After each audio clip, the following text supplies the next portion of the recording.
Today, we'll go beyond. Somebody said I'm demand. Sela, thank you. I like to be demand. Today, we're going to talk about a number of things. It was something really interesting conversation. If you guys are over at Tony Michael's place about Twitter and what's going on, I kind of announced to folks that from now on, Blue Sky is going to become my hub. By that, I mean I will not close my Twitter account. I'll keep it open. But I will probably, when it comes to my independent thoughts, I have a feeling, that I will start a Substack at some point soon. But at this point, with YouTube and trying to grow this, I'm pretty busy. And so independent thoughts of the written variety will start at Blue Sky. It has DMs. It has the look of old Twitter, which is a nice layout and no Nazis so far, which is one of those things that I like. I'm not a big fan of theirs. If you ever saw Inglourious Bastards, I kind of feel like the Jew Bear did about Nazis. He wielded a heavy baseball bat. Eli Roth, actually, an old friend of mine from New York. Weird story, another time. Maybe we'll get him on sometime. He can tell us about that. He's also a horror film director and such. In any case, we'll talk a little bit about that and Elon Musk being on a phone call with Putin. Full-on oligarchy at this point, right? We used to joke, like, oh, look at those oligarchs. We're at the point where there are people that absolutely have no business being on a phone call with a foreign leader, but they are, because Donald Trump's like, hey, look, friends, like he did when he was first elected, remember? And he was like showing everybody all the secrets at Mar-a-Lago and, making phone calls to foreign dignitaries with everybody listening in because he's so cool, because he's such an insecure, pathetic little... I'm trying to hold back the language, folks. I keep getting hit with limited ad suitability. And for me to make a living doing this, I have to have that not happen. So I apologize. I'm still going to curse, I promise. I know some of you will miss it if I didn't. What am I getting here? Wow, John Oliver's latest episode was dropped. Jason Zeha, I don't know. Was it any good? I mean, I tend to like him a lot. Melania Formonti, yeah, they showed her naked on Russian TV. I think a couple things going on there, but the Russians like to humiliate and remind people that they own them. And they've owned Donald Trump for a long time, back when Kevin McCarthy told Paul Ryan that they owned him in 2015. And we've known this, and so many failures from the New York Times to Merrick Garland to so many others. We're going to talk about that today with Brian Karem. Brian's awesome. He is a brilliant dude. You've probably caught him on, I used to go on more. He still goes on a lot, The Nerd Adventures with Mary Trump. He writes a column for Salon. He was the last correspondent for Playboy magazine in the White House. He was the one guy that you always respected because all the other press would sit there like meek little sheep, like, sir, what would you like us to do? And he would just yell out questions. And he's the one who got Trump on the record about whether he would accept a peaceful transition power, which showed up in Jack Smith's filings. Pretty impressive work. So Brian has been writing some very interesting things lately about what needs to be done with the media. Accepted, what I've talked about for a long time, which is our media, our information ecosystem is so screwed up. We have a bunch of liars, disinformation artists, propagandists who've been joined now by foreigners, obviously Putin and Russia, the Chinese, others, but on the right, they've been doing this stuff for years and getting away with it. It's only gotten worse, and now they're completely untethered from anything resembling the truth. They're eating the pets. They're eating the pets who live there. For example, that and FEMA stuff. And I mean, you can't have a democracy unless people that was the point of the First Amendment and freedom of press. And there was that so people would understand what was going on in their country. If you can't understand what's going on in your country, if you can't understand who's committing crimes and who's not, if all of that's mixed up in one big jumble, you can't have democracy. And we're going to have to address this. I'm going to let the Tony Michaels in here. Hello there, Tony, sir. Yo, how's it going? Good. I was just talking a little bit more about, my hobby horse, and it's becoming plenty of other people's, because I'm seeing some folks, Mark Jacobs, who used to be the Metro editor at the Chicago Tribune, Will Bunch, who's a good pal of mine. We'll have him on here at some point, Philadelphia Inquirer. He's a columnist. But what I try to remind people of, and did I say this on your show before? Because I don't. Hi, Cliff from near Indianapolis. John, is that Alter? Can't see. Let's click on there. John Allen. Hey, man, Indianapolis, only an hour and a half away. I'm coming to you live from what used to be known as the Radio City here in Cincinnati. That's right. We did for radio what Los Angeles does for movies and what New York does for Broadway. We didn't realize that radios would fall apart sooner and not be as important.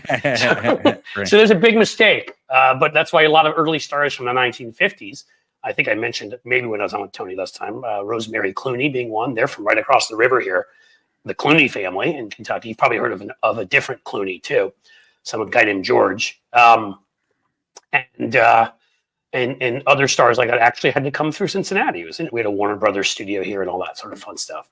I digress, though. What I was talking about is essentially, look, it's simple. There was a time in the 70s, 60s where mainstream media, Pentagon Papers, the exposés on Nixon, where they actually did their jobs. I'm not going to say they were perfect, but Walter Cronkite, people like that, when he thought Vietnam was a failure, and he'd seen enough, he told people. Today, if one voice speaks out like that, they're drowned out by 100 other little drones saying, "What shall we tell the people? What shall we tell the people?" Because the corner office and the kind of promotion of the likes of these folks, that's all they want. And I know, because here's the beauty of it. The way Tony can tell you about some of the working class folk out in the Ozarks. I went to all the obnoxious schools with these people, so I can tell you all of their secrets and how much they suck, how insecure they are, and how much they want to rise to the top and make mommy and daddy proud of their careers. And if that means you bring down the United States of America, they feel safe enough in their little blue bubbles in New York that it won't affect them. I hate to tell them, but like armies can cross state lines, just like guns can. So yeah, maybe the finding out phase for them will happen at some point. But again, our media could not have failed us more, and could not be a bigger joke. And that's where Tony and I come in, and Hal Sparks, who show us just we're gonna get in there where they used to be, just like some of the comedians have done. Somebody mentioned John Oliver earlier, Stephen Colbert. I mean, it's amazing that comedians had to become true journalists because journalists couldn't be journalists, refused to tell you the truth. Like, the only part of journalism where they actually try to make you dumber is political journalism. It'd be like if they told you about football, and they're like, in the football game, Alabama hit a couple homers, while Auburn, they scored a couple goals and they came back. And that's our political media, the equivalent of that. Tony, yeah, what do you think? I think that am I just full of crap, or do you? Well, you're definitely full of shit sometimes, especially when you got like a light penis on your shirt. But I will say that where'd that go? Yeah, I don't know. The thing that I'll say is that a little bit of the hopium and copium that the media is trying to spend here, and some commentators are trying to spend, I think it's not bad, but I think it is creating an alternate reality that will never exist. And the problem with that is if you build your hopes on the fact that Trump's going to he's just going to do what we want, you're really going to demoralize yourself next year a lot. Like, next year is going to be demoralizing to you if you're not really in tune with not exactly what is possible, but what really could be possible. Because if you really wrap your head around about the hurdles that they are going to be willing to jump over to subvert the Constitution, man, you'll demoralize yourself less next year because you'll be ready for it when it happens. Yeah, I mean, again, like I've always said, you can be an optimist, which I am, and a realist at the same time. Right. I saw somebody in there, and I don't want to criticize anybody specifically, but somebody said, Hal was delivering too much hopium. Well, if Hal was, I was too. And I've already, issued my mea culpas. I've already apologized. Look, Hal's a really smart guy, but I worked on 3 presidential campaigns and numerous Senate and House campaigns, 2 polling firms, wrote ads for Joe Biden, did PR duty for a group trying to win back the Ohio State House in a galaxy far, far away when that was doable. And we did in 2008 by knocking off 7 Republicans. Was the first digital PR person for every town for gun safety hired by Bloomberg their group there. I can go on. I'm not trying to give you my resume. I'm trying to show you that I have experience in all of this stuff. I've worked in politics for years, and I thought we were going to win big that night because every single thing that had predicted to me a big win that I'd gotten right for the 6 previous election cycles, or 7, 17, 2017, 18, 19, 20, 21, 22, 23, didn't come true in 2024. And so I don't know that Hal was dishing hopium. He may have actually been looking at things as a smart person and thinking that, like a lot of us did, that this looked like it was going to go in the right direction. And the truth is, we now know, again, we may have been wrong, but it's going to end up having been a lot closer in popular vote and even in the amount that Trump won by. But no, I didn't think he could breach the blue wall states. Yeah, and I was overly optimistic about some other things too, but no, I didn't. I mean, you have to understand, like we had dominated Michigan and Pennsylvania. I mean, do you know what we did there in 2022? Like, we took everything, including both houses of the state legislature back in Michigan and the state house back in Pennsylvania. Like, I don't think a Republican had won in either place since Trump did in 2016. We won all of the statewide races, senators, governors. So, I mean, there was reason to, based on that, in addition to everything else. And we'd started a pretty good winning streak in Wisconsin, too. We reelected a governor there. We elected a Supreme Court justice in a special election there. Everything I used to try to predict this election, I used in that Supreme Court election. Same deal. The polling was getting it wrong, and I got it right. But this time it didn't happen. So you know what? Shame on me. And I'll take whatever. I'll eat whatever crow I have to. But and I'm not. I don't know exactly where Hal's getting any specific information from or whatever. But I know I was getting specific information from a lot of places, and they all seem to point to a pretty good result. We talked about this before. When speaking of where you get information and hopium and copium and that sort of thing, and how you deal with this. We talked about this before that, the evidence that I used was the actual polls, not the polls, the calling polls, but the polls from Ohio, from your state, on the votes on protecting women's rights, the polls in Kentucky where they reelected Andy Beshear, a Democratic governor, where in Virginia, just in a recent election, Glenn Youngkin asked the people of Virginia to elect Republicans to the House so he could abolish women's rights to abortion in Virginia. That's right. And they told him no. So I was got crushed. And right. Mississippi, we came within 3 points. So I was using a lot of those. Yep. Right. I was using a lot of those as my evidence. Now, I think maybe the naive part that we were really not looking at is who Trump was speaking to. I think I was in tune to that a little bit, but I didn't quite understand the counterculture that existed inside this broligarchy type thing, where Dana White, the head of UFC, spoke at his victory speech, the way election. Hulk Hogan spoke at the. It was a campaign run on toxic masculinity. That's why I put this up here by Jay. This comment, and I thank you for the comment, but you never had a black woman running. And there's truth to that. I believed after Barack Obama, I had more faith in our country. And that's on me. Sure, I knew there'd be a certain number of misogynists. I knew there'd be a certain number of racists. I guess what I didn't count on is the combination of having overt misogynists like J.D. Vance and Donald Trump and all the people they surround themselves with, running a toxic masculinity campaign directly going after women, and that somehow they would still get a large percentage. They not only still won white women, but their percentage of Latinas went up by 7 or 8%.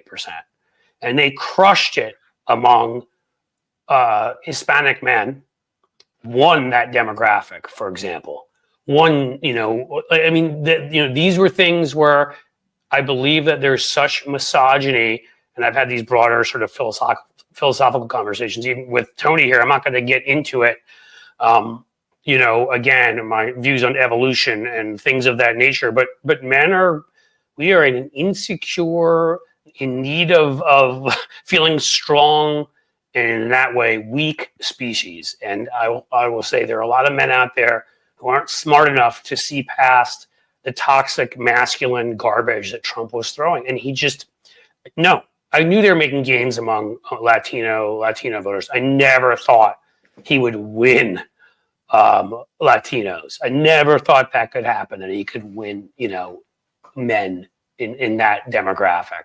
I never thought he could gain as many points. I don't think it was huge, but big enough where I think he gained a number of points among black men. No, I didn't think that was possible. And maybe that's on me for not understanding that in many cultures, not just among white folks, misogyny plays. And saying, look at and I'm putting this in their words, okay, not mine. Look at these uppity women coming here and trying to say they should be leading things and whatever. No, we're the men. We run our house kind of bullshit. And I think a lot of that happened. And I think they were able, it's not that it's that simple. There's all the right-wing disinformation on all sorts of issues that played into that, stereotype. There's all of the failures of mainstream media. There's all of the failures of Merrick Garland to not go after any of the co-conspirators with Trump. I mean, Jesus Christ, we have texts of Mike Lee basically planning things out with Mark Meadows. And the guy is still sitting there in the Senate taunting people. I didn't know that we would have an attorney general who'd have like a field mouse for 4 years. There are a lot of things that played into this, because whenever you think that something has one cause, you're being very simple-minded. No offense, but that's the truth of it. There's always numerous things that happen for something like this to happen. I think that's the idea, and I think going forward, if people put in perspective of what can be because of who Donald Trump is, then we'll be much better off. I mean, for instance, and I've got to go here soon, but I want to bring this up. He's picked Tom Homan, one of his former ICE directors, to be his quote. Just go watch a video with that a-hole. Oh my God. Now, in an interview recently, 60 Minutes, and I showed the clip on the show, he said that his solution to not separate families when he's deporting people is just to deport the whole family. But that would give you cause for concern, because those people probably have birthright citizenship, which Donald Trump has said he wants to get rid of birthright citizenship. The problem is that birthright citizenship lives inside the 14th Amendment, which means that Donald Trump would have to shred the Constitution. And these are going to be the test that we are going to be able to tell how protected we really are.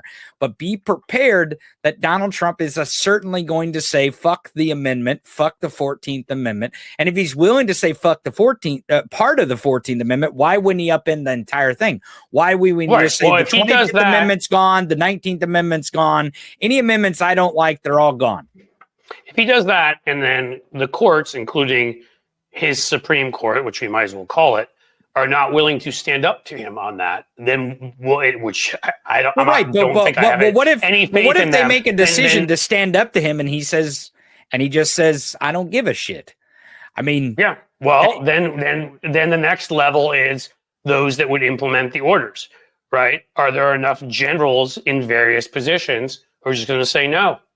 I took an oath to the Constitution and refused to do it. I mean, there are people that can stop him from getting there. Will they? And I don't know what courts are one place, the military is another, the bureaucracy is another, which of course is why they want to cull the bureaucracy and completely, rip out by literally from its roots, our current bureaucracy, and replace it with all their little yes men and yes women. Because they know the bureaucracy can get in the way and slow a lot of things down. I mean, that's another one of those institutions that the permanent civil service, who are not political appointees. Once you replace those people with political appointees, you're communism. You're Russia under Brezhnev or Stalin or something. I mean, that's what you really are. Right. But I mean, that's what they're talking about doing. So yeah. You're 100% right, Tony. I mean, that is when we're going to know. That's where we got to look to. So that's what you got to pay attention to, and you got to realize that that's what's at stake. It's not that, Oh, is he going to challenge the court? Of course he's going to challenge the courts. Of course he's going to challenge us. Of course he's going to challenge the norms. He's going to challenge the institution of democracy. He said that. He keeps saying it. They keep saying it out loud.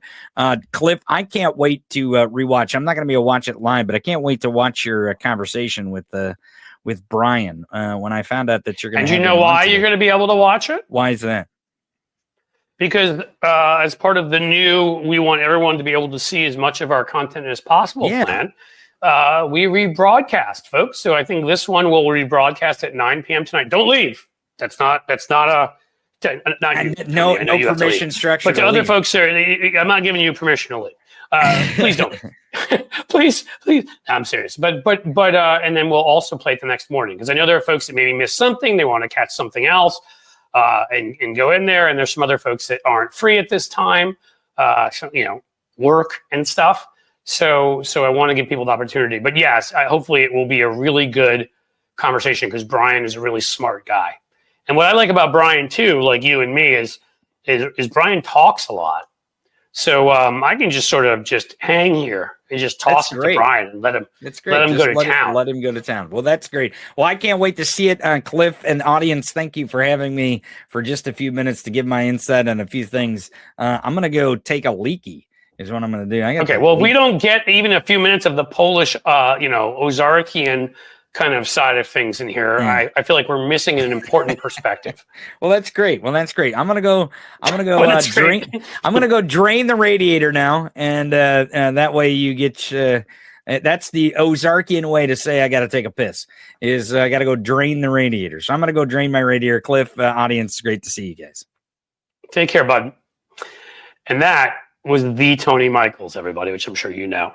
I saw some folks in the chat. We can just sort of answer some questions and comments. 22nd Amendment. People were talking about what they would do for Trump to be able to run for another term. I mean, again, at that point, I don't know if they need to change an amendment. I don't think they can. In fact, I'm actually quite sure they can't. Oops, I missed one. Hold on, guys. Not that I like to disrespect anybody, but putting you up there, Spacco, because yes, I got your email. It has been a crazy, crazy period of time, and I like a lot of what you're discussing. So we'll chat, my friend. But to get back to the basic point, again, he doesn't have the votes, right, in the Senate and the House. I mean, you need overwhelming majorities, right? What is it, 3/5? God, I need to go back to my civics. Or you need to get 2/3 of the states, something of that nature. He doesn't have that. He's not going to get that. If he does these things, he's going to do them because he's directly ignoring the Constitution. And then we have a constitutional crisis, and then we have it's put up or shut up time. Does our Supreme Court, who has disagreed with Trump on some things, don't think I'm defending them. They're the most awful. I saw some people putting Opus Dei in there. Yes, they are what we call Opus Dei hires, Opus DEI hires. They're awful. They've pushed their ridiculous religious agenda on us and their ridiculous corporate agenda on us, and don't think I can trust any of them as far as I theoretically could kick them, but wouldn't, because I'm a peaceful citizen. But they have on some other things actually stood up to Trump. Will they? I would never bet on them standing up to Trump, but I suppose if he just tried to ignore a straight out part of the Constitution, maybe they will. If they don't, again, then it's not, I was just following orders, sir. It's up to staff members. It's up to generals and soldiers. It's up to all sorts of people to literally refuse what he asks them to do. If he tries to send the military into our streets, we have the Posse Comitatus Act. It is illegal. I've said this before. There is a reason for the existence of the phrase crossing the Rubicon, because Rome had the same rule. They knew if you brought the military into your city, eventually the military would take over, and you would have chaos, and you would have innocent people killed, and blood would run in the streets. And you know what? They did cross the Rubicon, and Caesar became an emperor, and that was Rome. So there's that. Which is a law he could, part of our Constitution he could break, or a law he could break. So, I mean, a lot of this is going to come down to what he, not just what he's willing to do, but what our courts are willing to allow him to do. The Supreme Court could also choose to not weigh in on something. Some of the lower courts, that are controlled by Democrats, could stop him from doing some things. State courts could. But if they don't, if the Supreme Court jumps in and paves a way to fascism, as absolutely they could. As I told you folks, I try to be an optimist, but I'm not going to ever lie to you. I mean, do I put my trust in Clarence Thomas or Alito or Gorsuch? I mean, I don't put my trust in these people. So in the end, I mean, again, there's three of them, as I like to point out, that are outright fascists. That's how far the court is at this point. Clarence Thomas, Alito, and Gorsuch are just outright fascists. I think they would overthrow the government in a second, and they wouldn't think twice about it. And I put Brett Kavanaugh and Amy Coney Barrett in the far right authoritarians. They're not quite fascists, but they're authoritarians. And then I put Roberts into the radical right wing, as in he may believe in constitutional government, but right-wing constitutional government. So, I mean, there is a chance that Roberts would break or Coney Barrett on some of this, but again, I wouldn't put any of my faith in them at all. And then we have to hope that the people stand up to do the right thing. First of all, we have to be out in the streets and say, no, this isn't happening here, not in America. But we need to see it from the military, from the bureaucracy, from other people, from his own staff, willing to stand up to him and say, no, this isn't happening. It happened last time around, right? We just don't know who's going to be there this time, and he'll try to handpick them. Milley stood up to him and said, "You're not shooting protesters." No, right? So it wouldn't be like this hasn't happened before. Well, yeah, I'm looking at what Brian Champagne is saying. A dictator doesn't need a Supreme Court. You're right. I mean, again, if he pulls the Andrew Jackson and says, "You've made your decision, now try to enforce it," and he just goes in and but again, that's where the people refusing to do what he asked them to do. Again, it wasn't the courts that saved us from him shooting protesters, I think he said, in the legs, which they would have missed and killed people, and shooting people in the legs is sort of awful. Anyhow, it was Milley that stopped him from doing that. Okay? John Kelly stopped him from doing some of his other awful ideas. McMaster's, some of the military folks in there. Are they going to do that? The current ones? Not if he gets Michael Flynn in there, I'll tell you. But, that's part of the problem. We've been too nice. Michael Flynn should have been court-martialed. And we wouldn't even have this problem. We wouldn't have to worry about him anymore. I believe I see one Brian Karem, the infamous and famous all at the same time Playboy pinup. Oh, no, that's right. He was a Playboy correspondent. I get that mixed up all the time. Oh, look at that. He's even got the sunglasses for it. The last... Look at... Are you freezing up on me? Oh, Yeah, you got to get the hat on. Look at this guy. It's like half returned from the dead. Last Playboy correspondent in the White House who got Donald Trump to say that he wouldn't necessarily respect the results of the election. And Jack Smith put that in his filing. And it would have mattered if, we were a country of laws and didn't follow some stupid State Department memo put out by a Nixon and Clinton lawyers that I think is such a pile of crap and has no actual legal bearing, but of course we'll follow it. Yes. Amen. Hallelujah. What's up, Cliff? Good to see you, brother. Good to see you, man. I'm really glad you're able to come on today because you wrote two really good things. I think they're all great, but go ahead. Well, have you ever written anything that's not great? But these two are of a piece, so to speak, which is to say, I've been on a war path for years now against the New York Times, and you wrote a piece for Salon basically saying, is the New York Times to blame for Trump's victory? I think they are a lot to blame, and I think people like you and me, because I now live in Cincinnati, even though I'm from the East Coast originally. You now live on, I don't remember if you live on the West Coast or East Coast, but you live on one or the other. But you both, there you go. But you're from Kentucky. So we get this, which is if you're from smaller towns or medium-sized cities, which is what Louisville and Cincinnati are, people don't understand the enormous, extraordinary influence what the New York Times decides to cover and not cover has on papers across the country that don't have the resources, don't have the reporters. If they see the New York Times or Washington Post covering something like, well, we should be on that.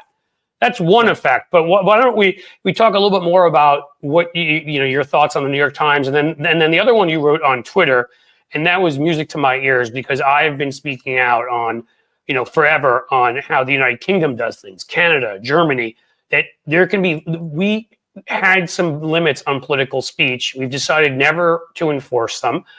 We've decided on other ones, to not to let these sort of extremists define what that you can say anything.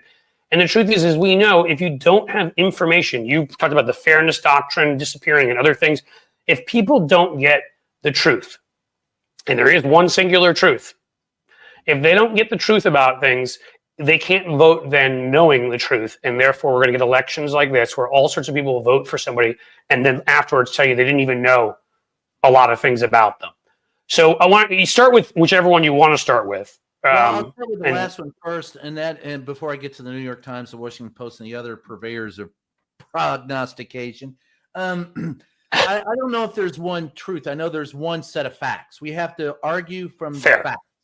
And, there's 3,000 religions in the world, maybe more, and all of them have their truths. So settle on let's start with vetted facts. And that's where we need to be. And until Ronald Reagan began and this is the rant, I'll just give it so we can have at it. I know I've got it written down here, but why don't you just do it? You'll be better giving it again than me reading it. So Go. Well, until Ronald Reagan threw out the fairness doctrine and all the media ownership restrictions, and there are plenty, and that was followed by similar actions from every succeeding president, and that includes Democrats. People did. Bill Clinton in 1996, the Telecommunications Act was horrible. Yes. All right, go. And then people trusted their newspapers, radio, and the television news. There's a cause and effect here. We're long overdue for a reintroduction of the guidelines that gave us trust in the Fourth Estate. Calling for that type of regulation actually supports free speech, destroys media monopolies, and provides us with a fertile ground of vetted facts, which leads to cogent and meaningful discussion on the issues of public debate. And that's because when you reintroduce these guidelines, you reintroduce the idea of responsible free speech, and allowing social media platforms to publish disinformation, often behind anonymous handles. And this is where I get pissed off with social media. Register in your name. Own what it is that you say. But they're not going to do that because then you wouldn't have the bot farms, and the anonymity allows you to make more money because it promotes dishonesty. It maximizes profits for the platforms at the expense of the audience they exploit, and poisons the well of information from which we all drink. Going forward, if you want reliable information, you have to reintroduce the regulations that stress facts over profits. And those regulations have to be enhanced by including social media. This isn't censorship. This is the opposite of censorship. It's a promotion of facts over dangerous propaganda. And Cliff, we all used to realize this. There is a lot of nuance in this issue. You can't shout fire in a crowded theater when there is no fire, which is in effect what people are doing when they invent their own facts or give alternative facts. Libel and slander are not protected speech. So if you can identify who's libeling you or slandering you, you can take action against them. But if they're from some anonymous handle, you can't do anything about it. Satire is protected. Courts of law decide on disagreements. Anti-SLAPP legislation protects the small and independent publishers against corporate bullies. And remember, there's about 6 of those that own and operate everything you see, read, or hear. And if you write something about a large corporation like Monsanto or Dow and you're investigating them, they decide to sue you into non-existence, anti-SLAPP legislation won't let them do it. But please, I said, please tweet out simple, misleading accusations. It's so helpful in solving the difficult, important problems by further dividing the electorate at our expense, while the rich keep getting richer. And that's the problem in a nutshell. I get tired of people saying it's a liberal media. It's not a liberal media. Oh, my God. It's a corporate media. What a joke. It's geared toward money. So what they do is entertain you by playing to your own prejudice. We no longer inform you. It's base entertainment, and it needs to end. There's my rant. Let me say a couple things but I think you brought up a couple key and important points. One, when we have an owner of the Washington Post who pulls back and will not allow an endorsement to be made because he's worried about regulations for his not side project, his main project, Amazon, we are in a ridiculous place. Well, the lack of breaking up monopolies in this country, the lack of antitrust action that's been one of the Democrats' biggest failures as far as I'm concerned. I know it's not easy, but I mean, again, what you brought up, and this is not just, this is, conglomerates, but when you bring up media companies, we were complaining, I was somewhat of a kid then, but in the 80s, people were complaining about, oh my God, the media is becoming too, it's getting too concentrated. We had 60-something media companies, and we now have 6, as you said, that control like 80 to 90% of our media. It's insane. When I first, and that goes back to your first question about the New York Times and the Washington Post, and I think it's an act of cowardice what they do, and it's all about protecting their own self-interest, and I think they're horrible. And I think that finding a well-informed news organization is, or if you're counting on a well-informed news organization, you might as well give it up. That's not going to happen until you break up the media monopolies. When I first got into this business in the 80s, here's the facts. 80% of what you see, read, or hear at that time was owned by 24 companies. There were maybe 60 or 70 players out there on the landscape. And a lot of smaller, very small, community newspapers that were independently owned. Today, 6 companies own or operate 90% of what you see, read, or hear. Here's some facts for you. There are twice the number of people on this planet as on the day that I was born. There's a quarter of the number of reporters. One great example is the Courier-Journal and Louisville Times, an independent voice in Louisville, Kentucky, a great regional newspaper that had, at the time, and when I was working there in the mid 80s, it had desks in London, Paris, in DC. It had a bureau that had more than a dozen people that just covered what went on in Kentucky.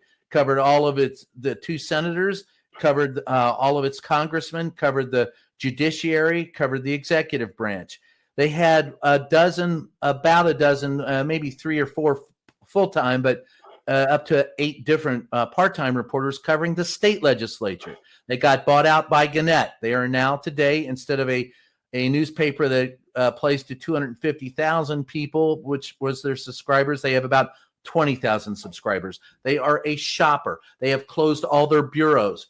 Gannett bought them out. And by the way, Gannett was one of the cowards who refused to endorse in the election. They said, why should we we'll save money. Why should we put reporters in all these places? We already have reporters there from others. They'll just work for Gannett.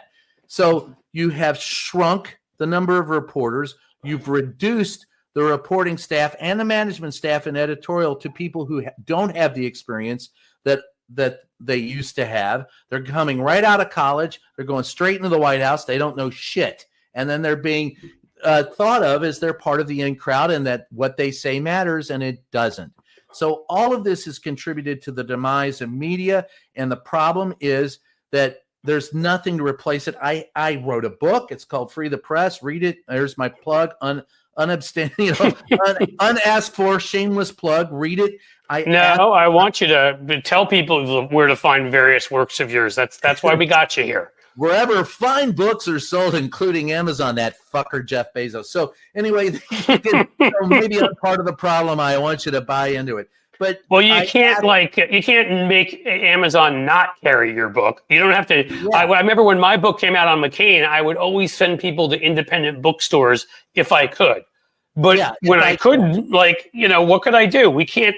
You can only do what you can do, man. You're not. I know that you are strong, but you are not a godlike creature, as far as I know. Well, I think I am, buddy, but no, I'm not. But that's a nice John Wayne there, by the way. Go ahead, Pilgrim. So, at the end of the day, I asked the Biden administration to take a look at that and to, but he's big about busting up monopolies. Bust up the media monopolies. Oh my God, absolutely. Until we do, we're screwed, blued, and tattooed. And this election just tells me how bad the misinformation is, because there are people who actually knew what Donald Trump is all about, and he won the popular vote. So there are people going, yeah, I don't want that. And they don't even. But they normalized it. But what they did is they made Donald Trump's behavior, and I get it. It's hard when there's a new normal and that becomes something that happens every day. And let's face it, this guy, one day he's performing fellatio on a microphone. You know, the next day he's talking about the size of Arnold Palmer's penis. For that, I think he probably did, actually, among young men, right? The next day he's talking about, Arnold Palmer in the showers and, you know, the size of his penis. And I mean, well, Cliff, you know what? When I heard that, it was like, Donald Trump is a guy you don't want to go golfing with, because at the end of the day, you don't want to have to take a shower. He's the guy that, you know, he's checking you out in the shower because he's jealous, because we know that Stormy said his is like a little mushroom. But I digress. And the point is that I get it how when someone's saying that stuff every day, it's harder and it becomes more normal. But it still is a media decision to make it normal and say, we are going to cover him like a normal candidate. The Philadelphia Inquirer, owned by a private foundation, did not do that. They did not do that. That it's not that it's that here's the mistake the press made. And they made it, they felt that if there are people, and I know people who made these decisions, and I had discussions with some of them, it's like, we need to show how bad he is so you can compare him to the normalcy of Harris.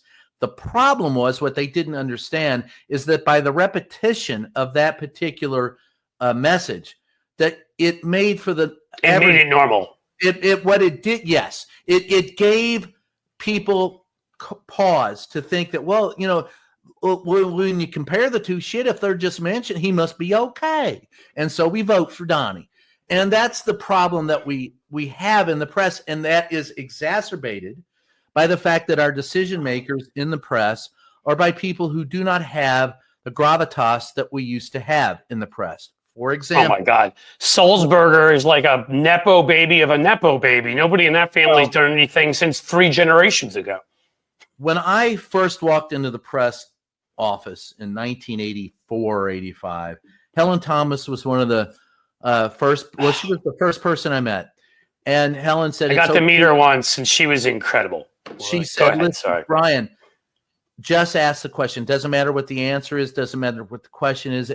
But by asking it, whether they answer it good, bad, or indifferently, you've put the issue on the record. So never be afraid to answer it. I said, well, they called me rude. And she goes, I've never heard of that. That doesn't compute in my universe. You're not there to kiss their ass. You're there to hold them accountable. They work for you. Ask the question. And then I was introduced to Sam, and Sam said, listen, Brian, take a look at and listen to that first row in the briefing room. That was before they called it the Brady briefing room, but in the briefing room, that first row there's 200 years of experience among those 7 people sitting in that row or more. Listen and learn. And then he made a joke about Helen having 190 of it, and she said a smart-ass comment to Sam, and Sam said, hey, Helen, it's okay to have an unexpressed thought. And Helen said, hey, Sam, when it comes to you, I have a lot of unexpressed thoughts. I didn't know what I was doing for the rest of my life. But she was so good. I mean, she just was. I mean, when she was in those years, man, when she still was boom, boom, boom, she was great. She was. But the point, you take a look at that first row in the briefing room today, Cliff. How is there? Oh, God. Is there 100 years of experience among those 7? No. And they all think negative 23 years or so. I mean, does little what's his name get to sit in the front there? You know, Fox and Friends Spawn. I can't even. It doesn't matter to me who it is. I think everyone in that press room lacks the gravitas. You know, you're right.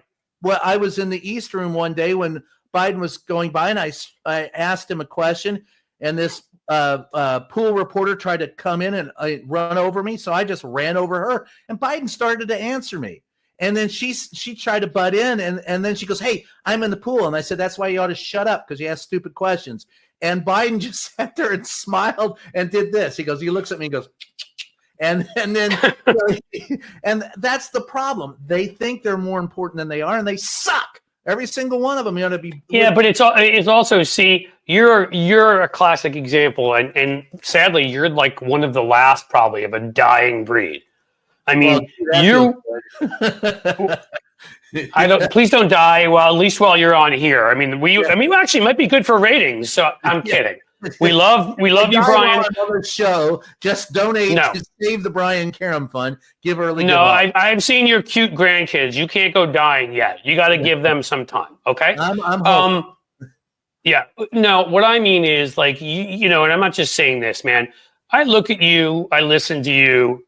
You're a freaking journalist, man. If I had journalist, you know, in the old sense of that term, in, you know, like in the dictionary, you're the kind of person I would have your picture next to it. Olivia Nuzzi, for example, not so much a journalist. Stephen Glass back, let's go a little bit back, at the New Republic, not so much a journalist. I mean, the problem is we've run out of this last generation of folks that went into this. We had a guy who lived near me here in Cincinnati. His name was Jack Cannon, and he'd been to Cincinnati Enquirer. Did you know him? Yeah. Jack was a terrific guy. Like, we loved him. I mean, sadly, he passed away way too soon. In his late 70s, he had a heart operation and was expected to just be okay and never made it out and was just destroyed us. He used to treat my boys were then young, and he used to, when he'd see them, you know, he'd be like, pay them a nickel each to carry his groceries or, you know, just for fun. I mean, he was this grizzled veteran.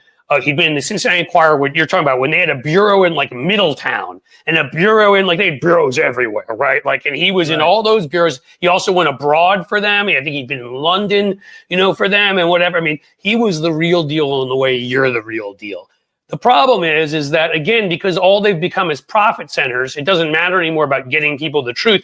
It used to just be accepted that the media, that news operations, the price of having licenses, for example, if you were NBC or whatever, is that you would have news, you'd lose money on it, but you'd get people information. You can make your money on Friends or whatever. But now everything has to profit. And so even with newspapers, you know, I mean, when I first got to Cincinnati, so I was, you know, we first, actually Ohio, because I was in Columbus for a bit, because I was hired as the spokesperson for the then state treasurer, Kevin Boyce. Okay. And I would go and meet with folks. There are maybe only 2 or 3 newspapers left that had Columbus bureaus, like the Akron Beacon, you know, Journal, which was a terrific newspaper, the Cincinnati Enquirer, and, you know, maybe the Cleveland Plain Dealer. I'm not sure I don't think any of them do anymore. No, forget London, Paris, New York, whatever. They don't even have Columbus, where the state government is. Right. You know, they don't even have Columbus bureaus anymore. And so, you know, again, like, you're not going to, so what they do is, again, they end up taking their cues, because they don't have anybody to tell them what's going on. They're like, hey, the New York Times thinks that's important. You know, let's crib from them and write what they're writing. And you end up just getting garbage. You don't get the sort of the views from people that have been there. And again, yeah, okay, I was making a little bit of a joke and pushing it with Olivia Nuzzi because I can't stand her. But, you know, I went to, you know, as I said to people, and I mistake, and that's I couldn't stand her long before that, though. She was part of you know, it was like watching the Mean Girls Club. And please, folks, don't take that as a misogynistic remark, because there's a Mean Boys Club there too. And it's all these young hot shots who, like, went to Ivy League schools. And I went to school with some of these people. So I say constantly, I'm not proud of it. I don't brag about it, but that's how I know them. You know, there are 2 New York Times reporters right now, one of whom I went to high school with and used to hang out with, and another one I babysat for. And both of them, David Leonhardt and Nicholas Confessori, are people who often, I don't know what the hell they're talking about when they're writing. But, you know, they went to Princeton and Yale. And I mean, it's just a whole different sort of fabric of who these people are. They're just looking for their next higher gig, their next office space, their next... you know, will they get a contract with MSNBC, a book deal from talking to Trump? That's not what real journalists do. That's not what you did, and that's the problem. I wish which is why the Washington Post's failure to acknowledge the realities of this election and did not endorse a candidate really was upsetting to me. And I go back to Ben Bagdickian, who was, again, one of my mentors, wrote me when I went to jail because I wouldn't give up a confidential source. I didn't know Ben, and he wrote me a really nice letter, which I still Did you go to jail in Kentucky? No, brother, Texas, 4 times. Oh, because I spent a night in jail in Kentucky, and it's a story I love to tell, but another time. I spent a night in jail in Kentucky. It was the longest year of my life. I'm telling you, tough room. Anyway, so Ben said this, and I quote specifically from him, quote, "Never forget that your obligation is to the people. It is not at heart to those who pay you or to your editor or to your sources or to your friends or to the advancement of your career. It is to the public."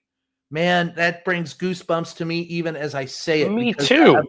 That's, to me, is what journalism is all about. And when people talk about independent journalism today, I first ask them, where's your copy editor? If we're spouting opinions, this is media. It's not journalism. This is opinion. And if you want to be a fact provider, at least have a copy editor over your shoulder, or a city editor, someone who's questioning your grammar, your facts, and your content. Where did you get that quote? How do you know this? I'm going to edit this out because it's your opinion. I ran newspapers, and I would have reporters come up to me and go, "This is what I think." And I go, "Fuck you. I don't care what you think. I barely care what I think. What do you know? Go get me facts." That's the question always. What do you know? Yeah, and we don't do that anymore.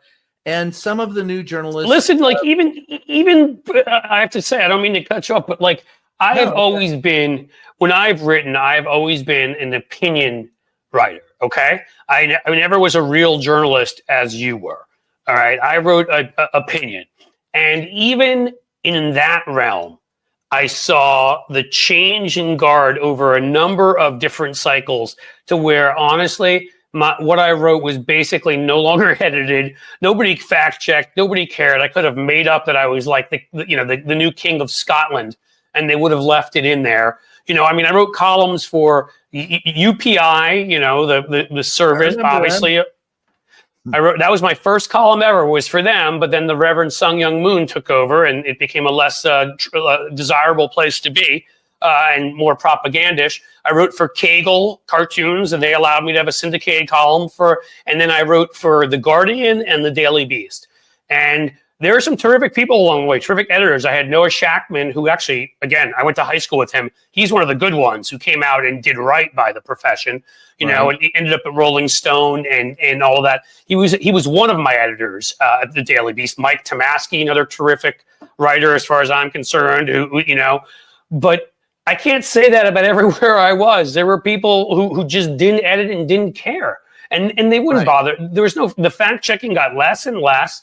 So it's opinion writers, you're still supposed to be, as you said, rely on fact. I can have an opinion looking at those facts, whether I think that's acceptable or not. The economy went up whatever percent. Is that good or bad, in my opinion? The fact is we grew at whatever percent. But I still would have to rely on facts. Towards the end, I haven't written a column for about regular one. I've written some guest ones for about 3 or 4 years, busy with, I wrote ads for Biden in 20 and then got into some of this YouTube stuff and other stuff with the Democratic Party. But my point is simply that as time went on, even that suffered to the point of where opinion writers write all sorts of garbage. And there have been a number of controversies over this, right? I can't think of the dude's name. Right? Was it Brett Stevens, who wrote for the New York Times and basically, made up some things about climate change that weren't true, and nobody had fact checked him? This is the kind of stuff that goes on.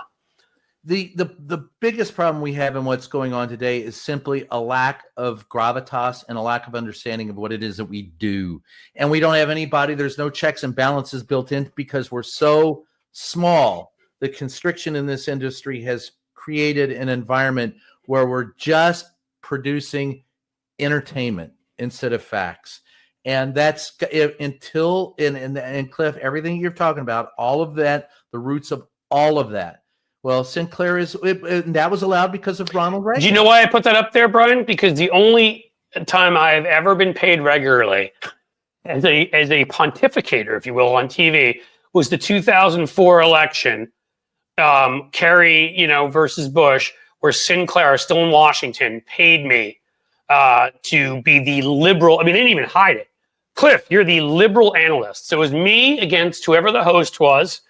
and I took it as a challenge and had fun with it. But it was me against whoever the host was, and Armstrong Williams, who you may remember eventually was outed for taking money from the Bush administration to write great things about Leave No Child Behind, the education plan. Like, it took $250,000 to write stuff for them, other stuff.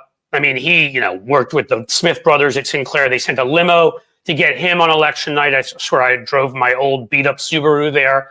Like, the differences, were stark. And already you could see it. And now Sinclair, God, they own, I don't know how many different, they own one of the stations here in Cincinnati. And that's what I mean. Like, that's more of the sort of stuff that's going on with media monopolies, and especially when they're right wing. I call them vulture capital groups. That, there's Gannett, there's Sinclair.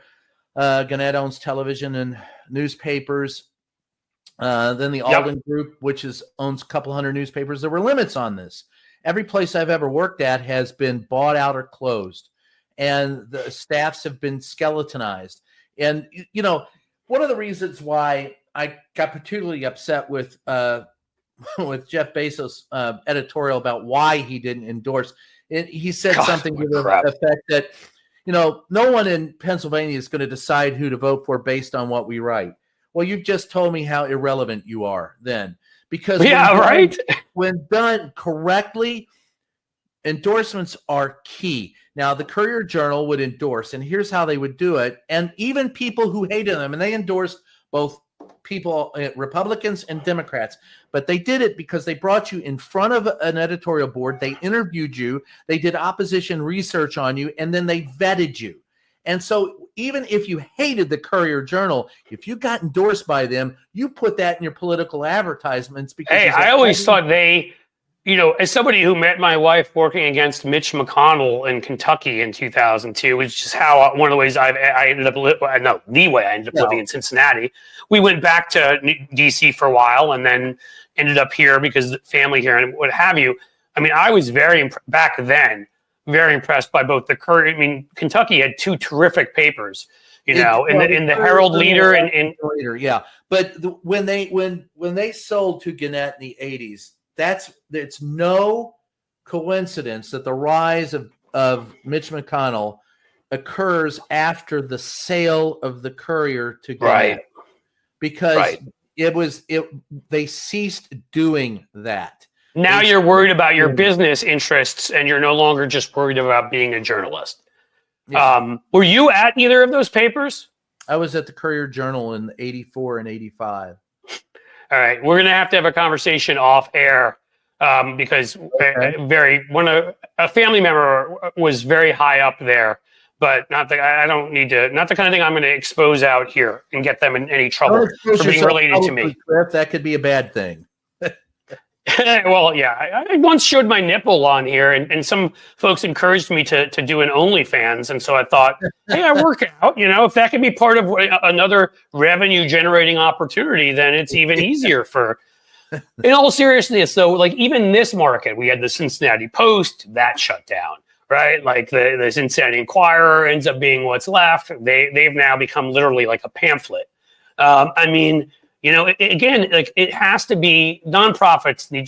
Is I think one part of it. It would be what I would think to step in, so that we know it's not about profit anymore. To have some. I mean, again, why the Philadelphia Inquirer was the only newspaper to call on Trump to drop out after the debate against Biden for being a quote serial liar, and did not call on Biden to drop out, was maybe because the Philadelphia Inquirer is owned by a private foundation and didn't care.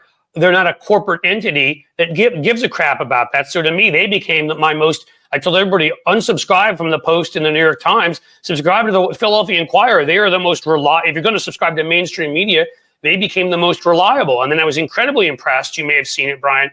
I don't even know who owns the Cleveland Plain Dealer, but their editor, Chris Quinn, wrote this long letter when people got mad at him and said, listen, one of the two candidates tried to overthrow an election. One of the two candidates didn't accept, and this is when Biden was still in, didn't accept the results. We are not going to treat them as the same. When Joe Biden deserves criticism, I will be out here giving him criticism. But we are going to cover them as they are. We're not going to pretend they're two sides of the same coin. And those are the only two newspapers. I'm sure there are some others, ProPublica, but they're nonprofit. I'm sure there are some other city newspapers around the country maybe are independent and did better, but those are the only two. So I immediately subscribed to those two, and I'm unsubscribed from the New York Post. I'm sorry, never was subscribed to them. The New York Times, the Washington Post, and those guys, because I want to support at least the few that are doing the right thing, But you tell me, because I agree. I'll be taking up a collection at my church this week to buy the Courier Journal and the Los Angeles Times. We'll start there. We can rebuild. We have the technology. Let's do a GoFundMe. Let's.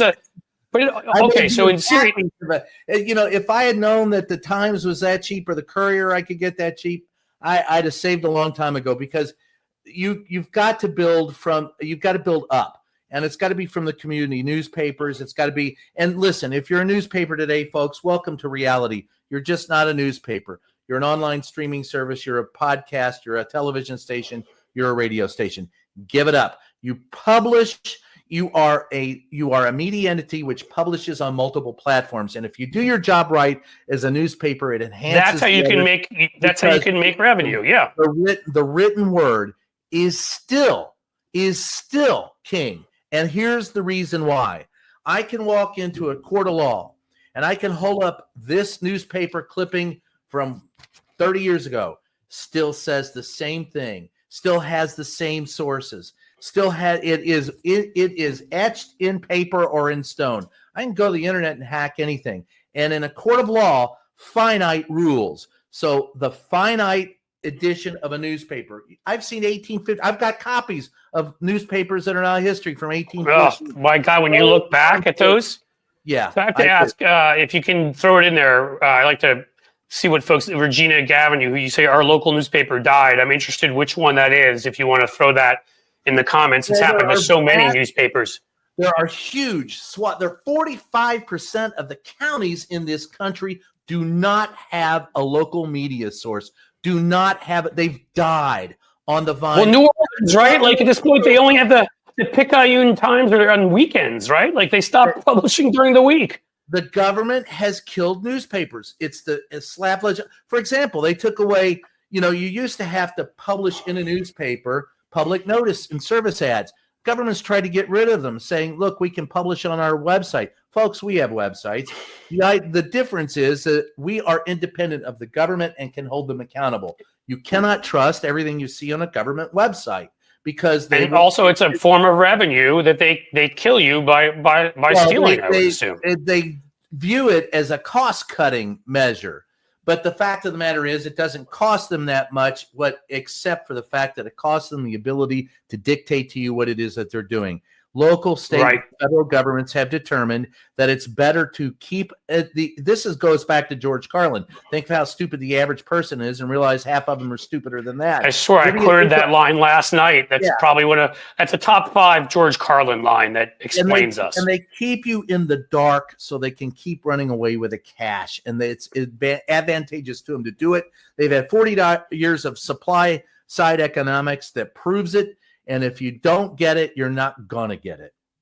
Yeah, Mikhail Spacco has that here about classified ads, another way that they just Craigslist killed the revenue source. That's not, and Michael, I know there was some revenue from classified ads. The biggest source of revenue from subscriptions is from display advertising. Those are still valuable because the way you sell them with national ads and large ads is you put them online as well. There is money to be made, and there's still money to be made classified advertising online. What newspapers fail to realize that they are the local clearinghouse. Hey, I live in New Orleans. Where's the best place to go for pizza? Hey, I need to sell a piece of property. Right. Don't go to Craigslist. Go to my local newspaper. We lost that. And yes, when the Gannettes and the people start taking over, there's no local flavor anymore. There's no. So many trends have gone in the wrong direction here, and we've talked about it, from Reporters Without Gravitas, and obviously that's a symptom of folks who are coming out are coming out young. Older folks may not want to do it because they're not paying as much, and younger folks want to like build a name for themselves because they want to be that important person that gets the contract with the cable news station and all the other crap. And there's all these negative trends that you talk about with government. All right, so now we're in the perfect world, let's call it Karem world, where what you do, Karem's around. I'm kidding. That's just a bad joke. What you do, though, will redounds to our favor. How about that? And leads to newspapers and other forms of media coming back to life. Specifically, what do you do if like a certain other person, you're a dictator for a day? What would you do that would bring back our media? When you talked about the fairness doctrine. Okay, from that, what would you do in today's media environment? I would bust up media monopolies, and diversity of ownership is the only way to go about it. Put more reporters on the ground, more boots on the ground, so that we can cover things that are going on. I'd subsidize the media with tax breaks, and I would also subsidize it with there are different ways to subsidize for-profit media. I would invest in nonprofit media, but it's got to be a combination of both. And at the end of the day, if you're going to do nothing else, you've got to reintroduce the fairness doctrine and make it applicable to social media. In my social media, cable, anything that it wouldn't have in the past. Everything that broadcasts. At the end of the day, the biggest challenge to accurate factual information on social media are those who post comments and pretend to post real photos and news behind a false name, behind a handle, behind an anonymous handle. Like Robbie blows it up, whatever, 25, and or Sarah Bernhardt 37, whatever. No, you shouldn't. I agree. You have to be accountable for. I am accountable. I am not on social media as anything other than my name. I do that voluntarily, and everyone else should be accountable for what they say. So you cannot throw these anonymous bombs, disinformation from behind a bush. And also, by the way, that gets rid of a lot of the bot farms, and that's why I was going to say get made, because people, they want the profits. The large companies. This is how you know how important it is. I brought it up with Tony Michaels, who I was on his show, and then he was on here right before. And this is why I brought it. This is why this is how you know how important it is to these guys, that people don't know the truth, because Republicans, the right in general, know that people have accurate facts, they will lose almost every time. I mean, yes, some exceptions in about 15 very rural states in this country, but in most places they will lose. And here's what it is, which is this whole, well, hold on one sec. Even in rural states, you're right. This whole sort of assault on leading with the word censorship. Oh, you're going to censor us and censor social media. The fact that JD Vance just threatened, the EU over them censoring Elon Musk tells you everything you need to know, which is they know that if they cannot have, because the EU, they've got more tougher laws than us. And again, that's why I've said you can be a democracy. In Germany, if you show a Nazi symbol, you go to prison. In the United Kingdom, I like to point out that when that lunatic went and murdered innocent black shoppers in Buffalo, based on white replacement theory, the only other person who got busted besides the murderer was a British national living in England who encouraged him to go do it, because in the United Kingdom, that's encouraging violence, and you are not allowed to do that. But we, of course, don't care here in this country. So to me, the only way you can handle this and clean up social media is if you start with some of what you said and enacting some of those laws, names behind it. There's no reason. You don't even have to get into the First Amendment when it comes to banning Russian bots. Russians have no First Amendment rights here. And bots certainly don't, but neither do any of, there's no reason why Twitter should not be massively regulated to the point where when we within a certain number of months, the way the French do a blackout, 48 hours, 72 hours before the election of media, because they don't want it being manipulated, however long we choose to do it, maybe forever. But I'm sorry, foreign entities coming in and sharing disinformation, they don't have a First Amendment right to do that here. So they should be the easiest to remove, and it's ridiculous that we don't even try. And that's what they want to stop the EU from doing, and that's why JD Vance is threatening them, because they're acting in Putin's interests here, because they can only win with disinformation and lies. To me, again, it is not, you talking about, I mean, we can all argue over inciting riot, yelling fire in a crowded theater, how that's interpreted. Different Supreme Courts interpret things different ways. But I'm sorry, if you convince a healthy person not to take a vaccine. I'm sorry? That is a Supreme Court decision. I am quoting. You cannot do it. No, I know that. So to me, you know, my understanding of it is it has to be very specific. Well, I'm sorry, if you're convincing somebody, a healthy person, to not get a vaccine by lying to them about it, and they die, I believe you should be held liable. If you are, I mean, I'm sorry, there's free speech to a point where you are harming and putting other people in danger. If you incite a mob against other people, if you encourage someone to go do a school shooting or a shooting up in Buffalo, that is no longer free speech. It should not be. And in the past, there are times when it wasn't. But right now, just the way we've turned the Second Amendment into something that it never was, this joke of an individual right instead of a well-regulated militia meant to stop, you know, internal dissent from a Shays rebellion or an attack by the British, they turned it into some individual right to have almost any gun you want. Even Warren Burger laughed at that and said it was ridiculous. They've brought these amendments to the extremes to where it helps the right wing, and they benefit. They're lying. They are simply fucking lying. This is a lie. Yes. It's not censorship to make speech responsible. You have free speech, but you also have a responsibility. Your responsibility is to promote the facts and label your opinions as thus. And you cannot lie to people and tell them that a fiction is a fact unless it is satire. And it is, you know, if that's different. I can come out and say, you know, Donald Trump screws chickens. And here's, you know, the show, and then we make a movie of it, and it's that, and it's clearly. But it's true, he does. And I know. Yeah. But the point is you cannot lie to people, and then if you're unable to tell the difference between a lie and a fact, who does that benefit? Well, it benefits those in control. And so you've got to be able to factually tell. You've got to be able to tell what the facts are. So when you're asking people to be responsible, that's not censorship. That's maturity and responsibility. If I have a fact, for example, I have evidence that shows that Dow Chemicals has done something illegal, and my government keeps me from producing that fact, that's censorship. If I tell you that Dow Chemical has done something wrong and they have not, that's called libel or slander. And it is actionable except on social media because we we put things out there anonymously. That is the problem. Turkeys, man. Yeah, well, you know, thank you. I'll say it quickly, Mr. WW. Thank you for being a member for a month. I should have having this amazing conversation with Brian. I've had to encourage folks to please become members of YouTube to get the extra content.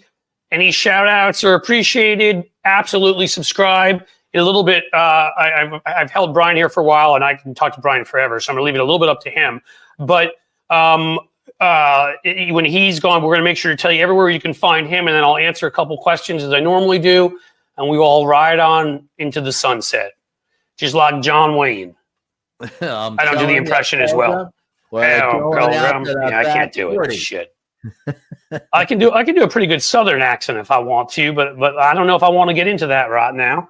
Well, Horn layer. That's not too, and I can do the long, drawn out Georgia accent. Well, I can do that Tennessee. You got it. You got it there. Something like that, but yeah, you sure got that. I'm telling you. So we know what we need to do now. Oh, I'm sorry. Now I'm stopping you from doing the. I went to a party where they had a guy dressed up as Rodney Dangerfield. I mean, he looked like him. It was scary. They hired him, and he just walked around and did Rodney Dangerfield jokes, and he did them, you know, with the whole thing, and he was so good. I should have gotten video. Well, it was excellent. That is the one story I will tell, and this is my fault from the first Trump administration. For the first 4 or 5 months of the Donald Trump administration, he didn't talk to the press too much at all. He would walk out to the helicopter and wave, like all presidents do. We'd shout a question, and you know he hears us, and he would just wave and move on. So one day in March, of what was it, 20? He got in 2016. So in March of 2017. 17, yeah. He's walking. He'd been in office since January. And then March is it's a brisk day in March. The wind's blowing. He walks out of the White House. He's got the white shirt, the red tie. It's flapping in the breeze, the dark suit, and his hair's kind of flying, and that belly sticking out. And for all the world, he looked to me like Rodney Dangerfield. So I was standing there. He's waving. People are shouting questions. He's ignoring them. And then I said, "Huh, Mr. President, it's a tough room. How you doing?" And he turns around and he goes, "Playboy, what do you got?" And so that started chopper talk, and the blame is on me because I did it. I am so glad you did that. But that, even that's part of the whole thing. Again, man, there's a time. Who was it? Jack Germond, the late Jack Germond, wrote that book about hard drinking whiskey and whatever. I can't remember the name of it, but he sort of caught the essence of what journalists once were. More working and middle class, more hard hitting, hard drinking, which again, I leave up to them. Hard smoking, hard drinking. I do a bit of myself, not as much hard smoking. But you're in Kentucky. You better have good bourbon somewhere. There you go. Drinking. So that's because I finished it. So so now that I'm here, I've really in this area, I've taken up a love for bourbon, but I still. This doesn't come from my background. I grew up in New York City, but I'm a tequila guy through and through. So you get me some Patron on ice, and I'm a pretty happy man. And beer, of course, because beer is on ice is my God's gift to us, as Benjamin Franklin said. I'll go for bourbon. I'm the bourbon man. I was Mike, on bourbon. You know what? I've been on so much today. I was on with Hal Sparks for an hour earlier, and then I went on Tony Michael's show. Yeah, he's great. 15 minutes. And now with you, this is the first time I've actually had these things die on me, which is kind of cool. It means that we've been getting some shit done here today. So, all right, Brian. So what do we leave the people with? Is there hope? Can we resist? Are we gonna come back from this? Are we Rome circa AD 476 and screwed? What are we? Screwed, blued, and tattooed with a little bit of hope on the side. I'm always hopeful. But the voting shows that the American people have spoken, and they're going to get what they wanted, good and hard. And all I can say is, I hope you get a good dose of Donnie. Hard and fast, baby. Yeah, just the way you like it. A good dose of Donnie, and then you see what Donnie's all about. Because those of us who have covered him know. Now, I sincerely hope that 4 years from now, I can sit here and say, gosh, I was wrong, and he was the greatest president ever. I don't think that's going to happen. I think we'll be lucky. We have an existential threat for not only the United States, but the world. I think it's desperately dark times. But here's the thing, folks. If you're going to give up and walk away, you're part of the problem. You got to stay. The only way to face a bully is to punch him in the nose and stand your ground. So I ain't leaving X. I ain't leaving that. Now, they may not let me in the White House, and I'm pretty sure that they won't. I'm pretty sure out of your own house. But, I think they're going to limit I think, in all honesty, the hard pass that I have will be gone January 20th. But that doesn't mean I'm going to stop doing what I do, and I'm not going to stop trying to get sources, and I'm not going to stop reporting, and I'm certainly not going to stop telling you what I think of Donald Trump, who's a big piece of piling, steaming shit. And at the end of the day, Donald Trump is the greatest existential threat to humanity of my lifetime. Wait until they do what from day one, the roundups. Day two, they're going to get rid of. They're going to go back to patronage jobs and loyalty oaths from civil service.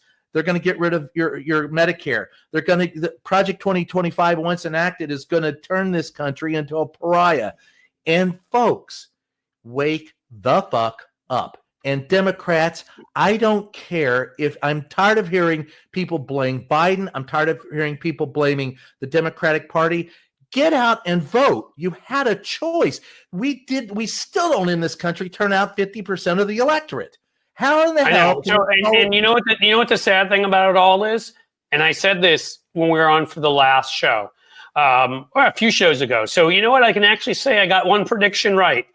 considering that how many before this election I did not get right, based on what had led me to write predictions the last couple of elections.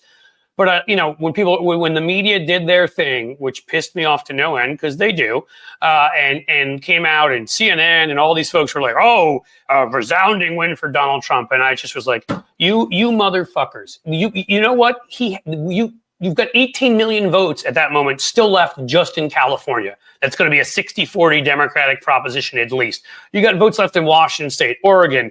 You had all these. And now that they're all being counted and the race is getting closer and closer, it's even that much worse that people did not get out and vote, because this is going to be a 1-point race by the time we're done. I'm telling you right now, by the time we're done, Trump will have won the popular vote between 1 and 1.5 points. It was it'll be a 3 million or 2 million. It may only be a 2 million vote difference. We could have won this thing. And Cliff, let's be honest. It affected the congressional and Senate races. It destroyed the blue wall, and it's even fewer votes than that. I saw an analysis in the 7 swing states.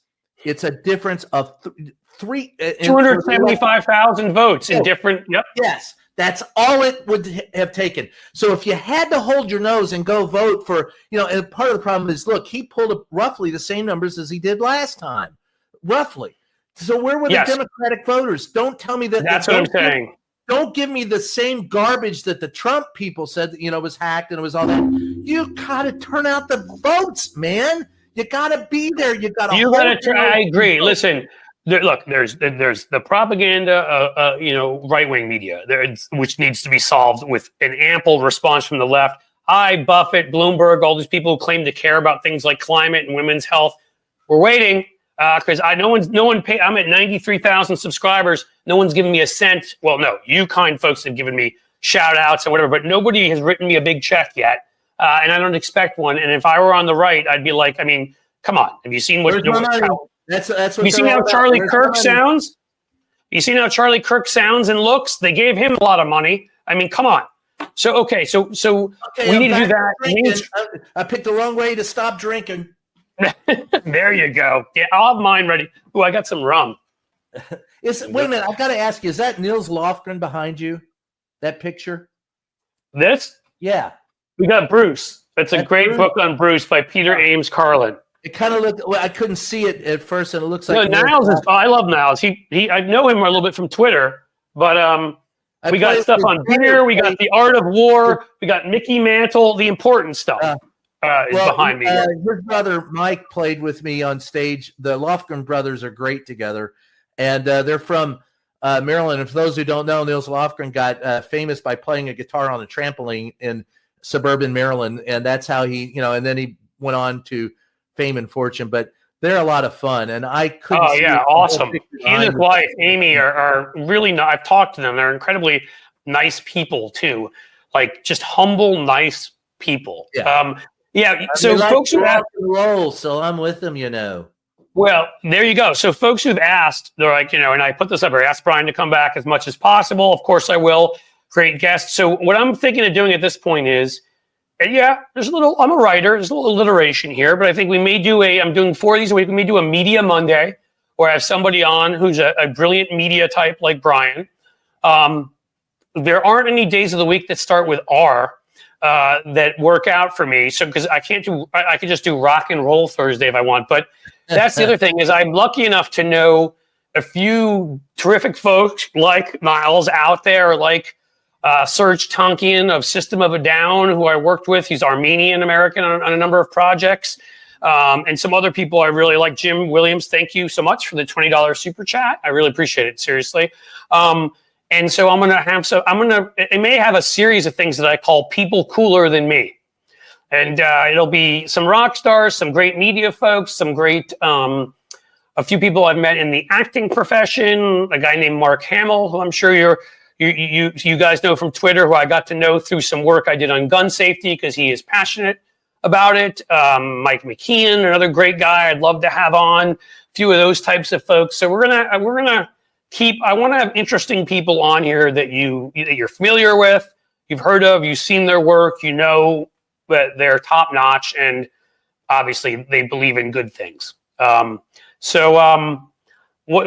should we leave? We'll leave people with. I think that was a good one. I mean, I'm the same way as you. I always say I'm an optimist, but I'm a realist. Everybody needs to get the hell out there. Look, there will be special elections coming up in no time, in whether it's state house, state senate, your local mayor, whatever. Go out and overwhelm them and vote. We did that after the first time Trump ran and won. Get out there and we'll try to share information. Brian and he'll going to tell you in a second where you can find him. But you know where you can find me here. We're going to tell you the various things you need to know about. We're going to find out more about exactly what went wrong. We have some ideas, and how to do better. But man, from signing petitions to going and showing up at offices, there's just so many ways to donating to organizations. Vote. Just vote. Well, do that too. But I'm pretty sure everybody here voted who's sitting here right now, Brian. It's more like we all need to talk to the people in our lives that didn't vote. This country didn't vote, and some of them are some of the very same people who bitch. My grandmother used to say, "If you don't vote, don't bitch," and she was right, and I agree with that. And there was Carl Jacobson. I guess I saw a comment about Grin. If you have a Grin album, man, that's worth something. That's the Nils Roth, and back in the day. One of the I've got a couple of those collector items. It's pretty cool. So pretty cool. Well, my son's a musician too, so we'll have that conversation also at some point. A rock singer, rock and roll band, me brother. So rock and roll.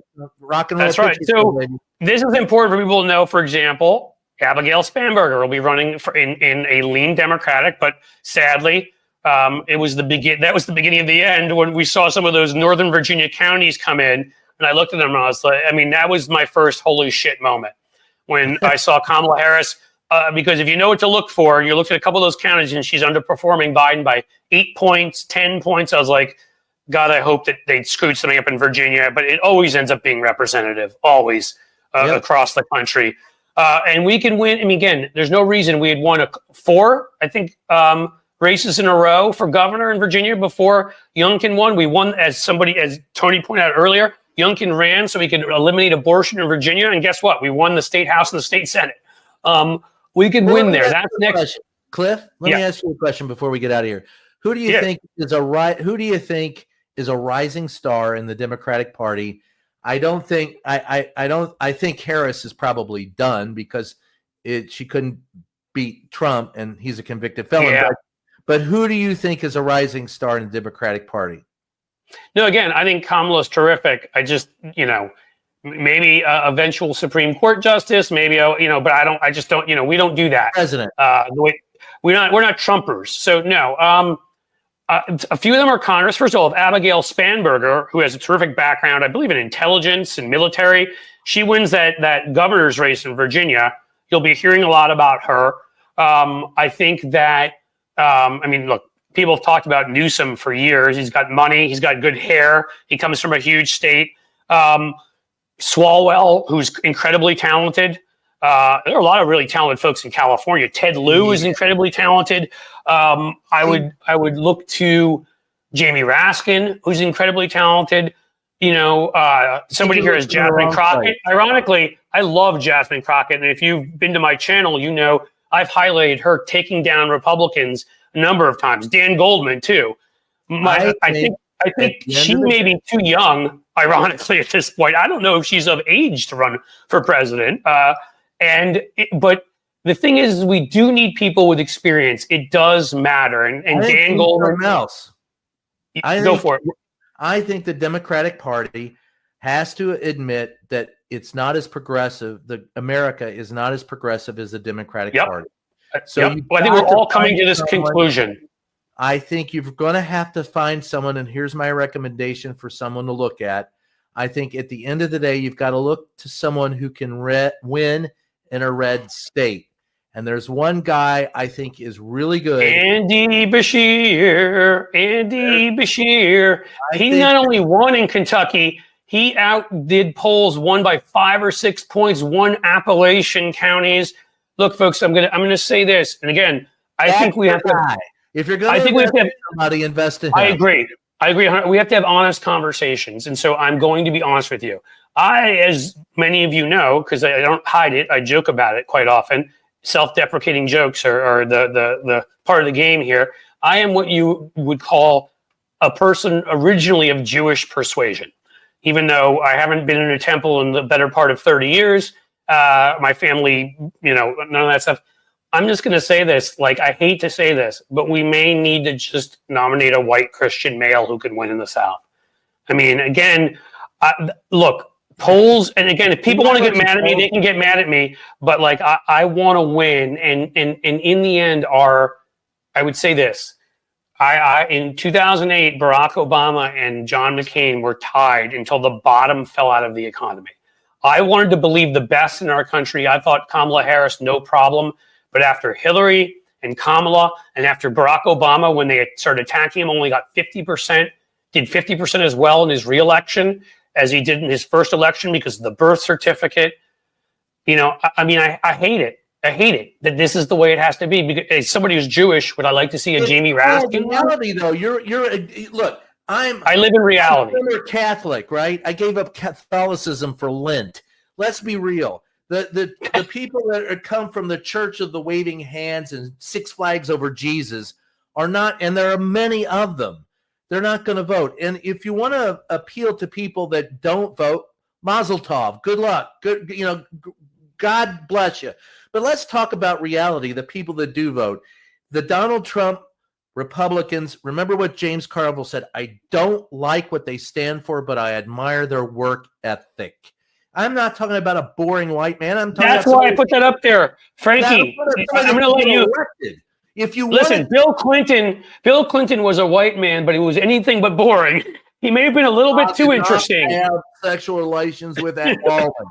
I mean, I'm sorry, but that's again, these are conversations we have to be able to have, and you have to all know, by knowing me and knowing Brian, you have to understand the perspective we're coming from here, which is if it doesn't help us if we sit here and we say we must elect this person, but then they can't get elected because our country is fucked. And in the end, we all lose our rights. Like, as much as I'd love there to be somebody Jewish on the ticket, at this point in time, I think it's harmful and I don't want to see it.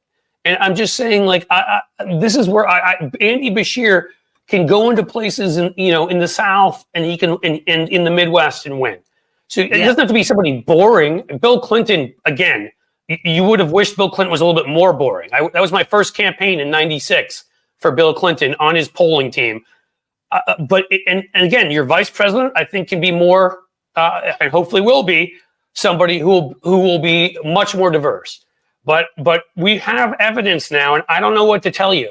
But a lot of this country isn't where we are. It's not a zero-sum game, and you cannot impose your will upon those who do not agree with you. The politics is the art of compromise. It's the art of half a loaf. And if you aren't willing to compromise to reach a location, you're going to get screwed. And folks, you got screwed. And folks, 4 years from now, I hope and pray that we're sitting here going, wow, we were all wrong. He deserves to be on Mount Rushmore. Now, I don't think that's going to happen. And I think we're going to get screwed, blued, and tattooed. And hopefully we convince some people to move further away from the right. But there is a vast number of people in the middle who are, look, they believe, you believe what you want to believe, I believe what I want to believe, but they're not going to vote for someone that we would vote for. So if you want to get them in the mix, you're going to have to concede a little bit. And if you have to hold your nose to get a step forward rather than 3 steps back, hold your damn nose. You got to keep moving forward. And don't refuse don't say we refuse to go back, but not go forward. You're standing your ground. Mazel tov, good for you. But you're getting knocked off your pedestal by those who are, look, never, ever underestimate the power of stupid people in large groups. And this election. And when they get in groups, they get dumber. It's groupthink. They start, I just have to say, after this election, okay, I want to elect somebody that will move the country forward in 4 years, assuming we have an election. So that's the place. We have a world. Right. That's the place we've gotten ourselves. So please, let's not, again, for me, I was excited, so excited. I had to watch in, my wife's eyes again as a hugely talented woman lost to a ridiculously inferior man so far below her he couldn't see her, even if he stared up at the eclipse. All right. I have a granddaughter, Cliff, who was born 3 weeks ago. My granddaughter is. I didn't even know that. Congrats, man. Thanks. My granddaughter is born with fewer rights today than her mother was 30 years ago. Now, put that on. And I look at her eyes, and I'm not fighting this fight for me. I'm fighting it for her. And it is abhorrent to me what is going on in this country. But if it takes someone who I look at her and I go, I hope she can be president of the United States someday. God, I at this point hope she still has the ability to vote when she's of voting age. You're going to have to make a small step to get there. And if you don't like the fact that it's a white man who gets you there, or a black man who gets you there, or a brown man, or a red man, or a green man, I'm sorry. But you've got to go forward. And you're not going to go forward as long as we're sitting there demonizing. Let them demonize you as much as they want, and send somebody into their midst that will, because Donald Trump convinced them. I want you to understand what Donald Trump did. He convinced a vast number of people who feel they aren't being listened to that he is a blue-collar worker. I know. And he was exploiting them. So why not send someone who really has those roots into that midst and get this train back on the track? I'll leave it with that. I mean, that's and I'm just finishing with that. If I'm of the belief that things have changed enough, I will support anybody. I want there to be a woman president. I want there to be a gay president. I want everyone to have their chance. I have come to the conclusion I do not believe at this moment in our history, with the right-wing disinformation being what it is and our populace being as stupid as they are, that I think that I'm not sure that we can win in that. Or we have to get, to get lucky a little bit the way with the economy crashing when it did in 2008. And the most important thing is that we elect somebody that pushes us forward and supports, liberal values as far as I'm concerned. So that's where I've got two boys. I mean, I have granddaughters, but I've got two boys who are teenagers, and I don't want them growing up in this America.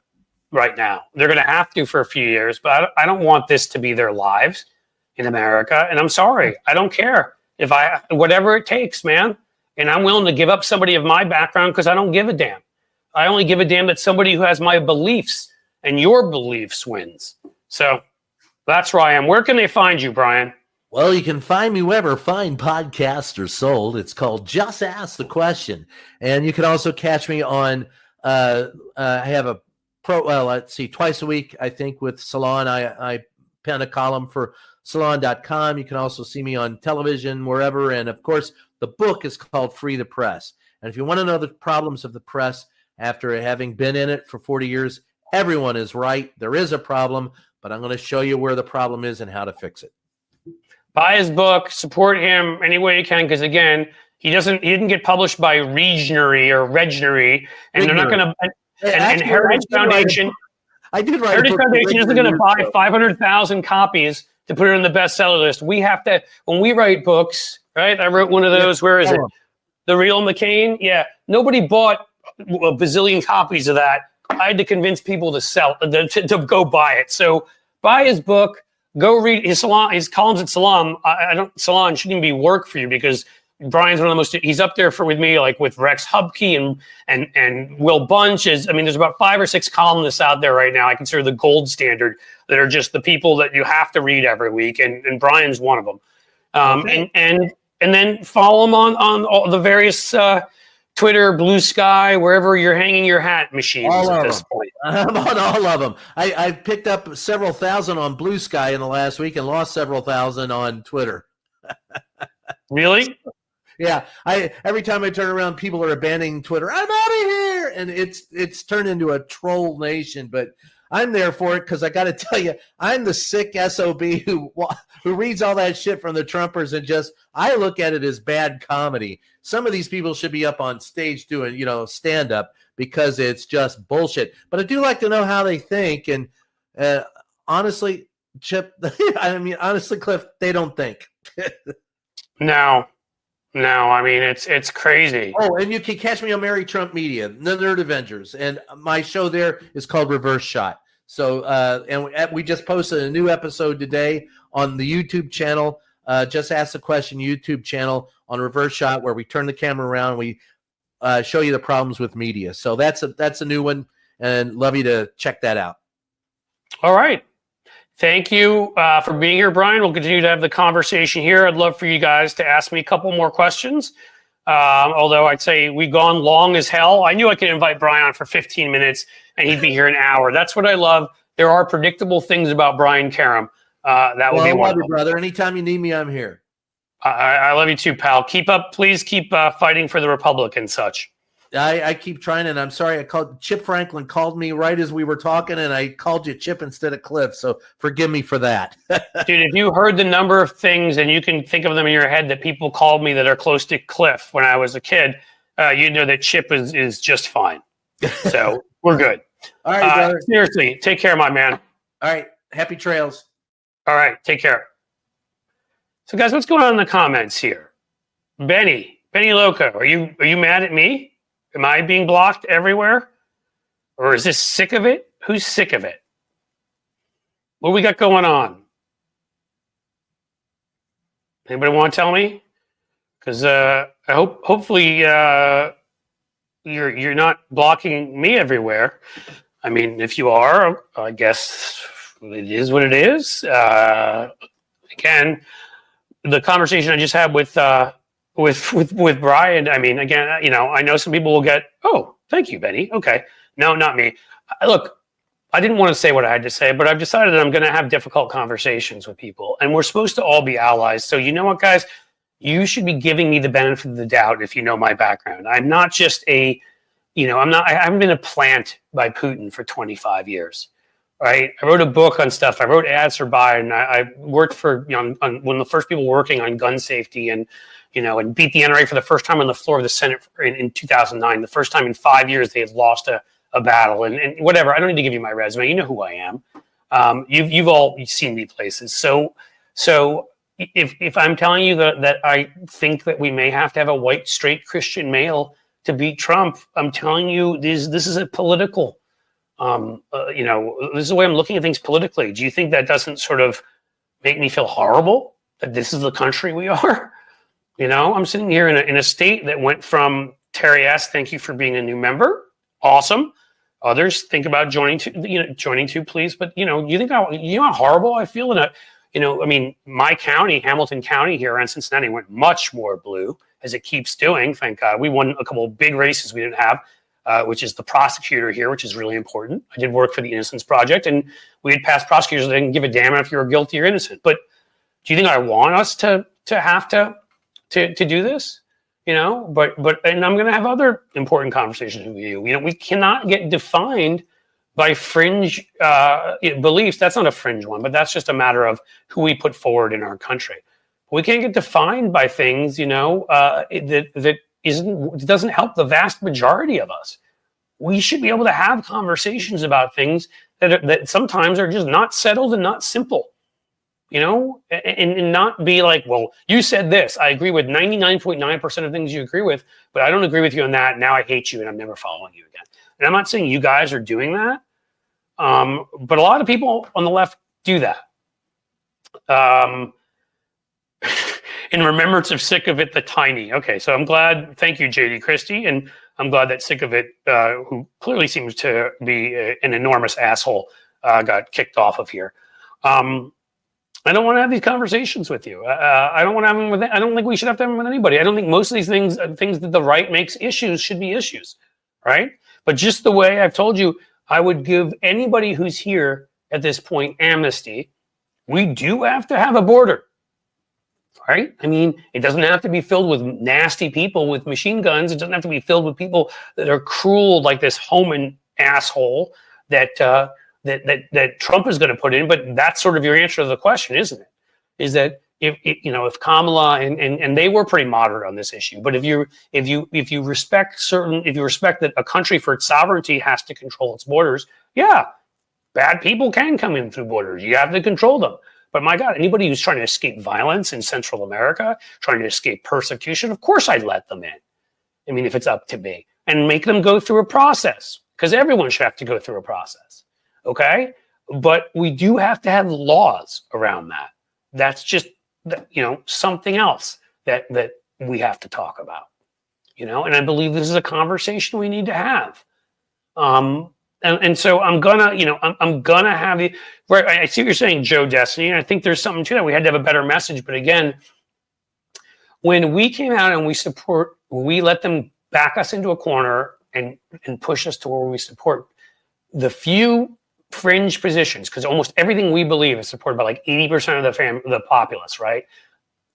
Pro-choice, background checks for guns, climate, family medical leave, whatever. We get pushed into a corner when we're wasting our time arguing over, biological men running in women's races. Like, I don't even think this is something that we should be spending our time on. I mean, again, every person should be able to be who they want to be. Gay, straight, trans, black, white, brown.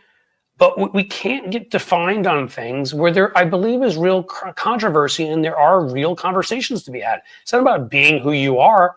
It's about once you're entering certain competitions and whatever, well, that changes things, And I think these are the kinds of conversations we have to have. I'll tell you this, guys, I'm just going to throw this out there to you. I would have never, this isn't something that I would have done, but, I was recruited as a Division I sprinter to where I went to college. Okay. And I can tell you this right now that my times when I was running them, I probably wasn't even in the top 500 male sprinters, but I would have made the women's Olympics team. All right. Well, this is something that, a conversation has to be had about that and I don't think that doesn't make you a bigot. I mean, again, anybody should be able to be anybody they want to be. And I fully support that. 1,000,000,000%. Thank you for Canine Mutt for becoming a YouTube member. But let's not call people bigots, because there is a legitimate conversation to be had around some things like competitions.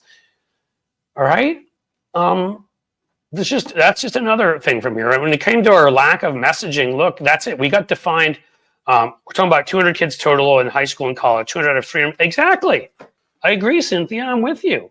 I don't think it's a big deal. Frankly, I wouldn't even have anything to do with it at all. But I also wouldn't say to people, you can't have a conversation about it. I mean, whoever those 200 people are, there are people running against them. There are people swimming against them. So if it's a conversation that we want to have, shouldn't that be okay to have that conversation? And then maybe we determine, hey, you know what? They should have the right to compete. But I don't think it makes you a bigot to just want to have that conversation. And I don't think it makes you a bigot to say, we desperately need to win because we can't be a fascist country. Okay, that's all I'm saying, guys. That's all I'm saying. I support everybody's right to be everything. I want there to be, in my perfect world, there'd never be a straight white Christian male president again. That I won't say that. That's not fair. There's some very good people that are straight white Christian males, but there would be everybody else would get the opportunity just as much as them. But the more important thing to me is winning, because when we don't win, look where we are right now. Now we're worrying about whether somebody's going to follow the Constitution or not.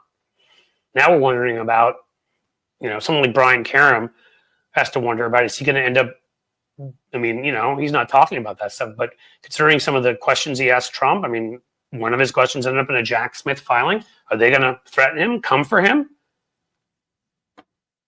Right? I don't know. But he may be nervous. The stuff I speak out about, I'm out here, man. I'm the only way I could change the way Donald Trump views me is if I were a sycophant and started saying, stuff from like the Manchurian Candidate. Donald Trump is the smartest, most wonderful, and I'm not doing that shit. So here it is. I have to have on my mind the next 4 years that somebody at the White House may come across something I've said and decide they don't like me. And God knows. That's all I'm trying to say, people, is I think we need that. I think there are a lot of things we all agree 1,000,000,000% on everybody's personal rights. When those rights then have an effect on other people, I think conversations need to be had. It's the same way I feel about guns.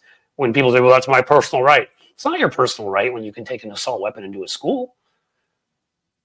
No. Well, vaccine, that's my personal right. No, it's not. It's not your personal right when you can start a smallpox-like epidemic. When your personal rights, we have a common square, the public good. That's what democracy is. And when we get to a point where an individual is doing anything, no matter what it is, that affects other people, well, then I believe we need to have conversations about that. That's all I'm saying here. What do you guys have? Deborah Cornett, I do not vote for candidate based on man, I can't read. Let me try that again. Do not vote for a candidate for elected office based upon their religious affiliation. That's mostly irrelevant to me. It's completely irrelevant to me. I don't care what it is.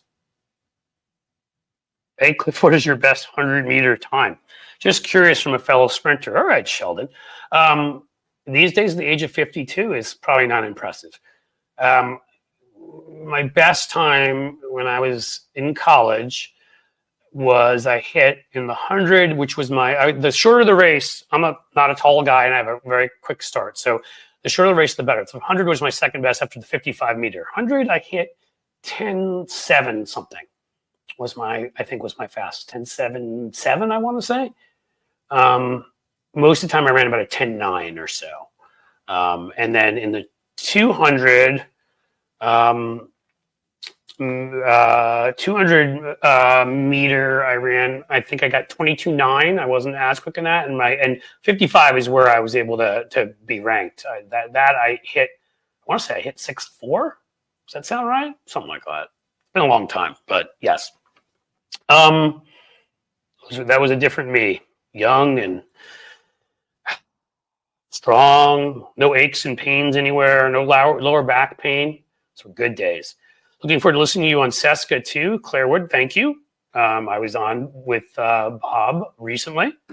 There may be an announcement coming up there about me doing a little bit more on Bob's show, but that's really all I can give away.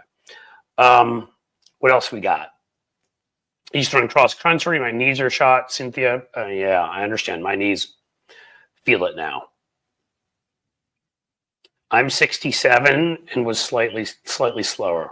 Well, if you started getting into the longer races, Sheldon, I got my ass handed to me. They would punish me by making me run the 400. And what I would do is I'd start off in the first 200 in like 23 and a half seconds, and then I'd come in 30 because I die at the 300 mark.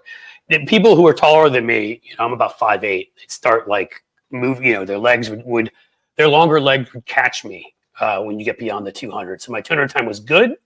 My 100 time was pretty good. My 55 was really the one that got me recruited.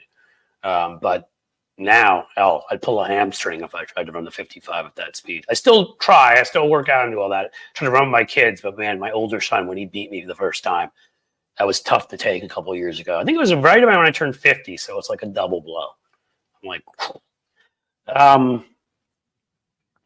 as long as you're not putting them on the back of a brown man's neck that shows them your knees will be just fine. Yes, I think you're making a reference to certain cops, and yes, wow, Jasmine Crockett is 43, so now I feel stupid. She looks really young, and that's compliment, I think, still, right?